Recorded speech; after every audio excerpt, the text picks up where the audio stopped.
Sa Maguindanao del Norte, himas rehas ang wanted person na magsasaka matapos maaresto ng pulisya sa bisa ng warrant of arrest sa bayan ng Sultan Kudarat. Ang blotter sa report.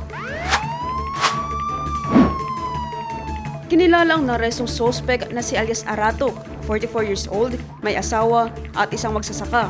Residente ng barangay Makagiling, Sultan Kudarat, Maguindanao del Norte. Inaresto ang sospek 1:30 ng hapon, January 30, 2026 sa bisa ng warrant of arrest dahil sa paglabag sa Article 248 ng Revised Penal Code o murder at attempted murder na may criminal case number 2012-4722 na inilabas noong August 31, 2012 ng Regional Trial Court, Branch 13, Cotabato City. Isinagawang operasyon ng pinagsanib na pwersa ng Sultan Kudarat Municipal Police Station sa pangunguna ni Police Lieutenant Colonel Ismael Madin, katuwang ang PIU MDN TPO, 1401st RMFB 14A, RIU 15 at 4th Maneuver Platoon ng 1st PMFC MDN.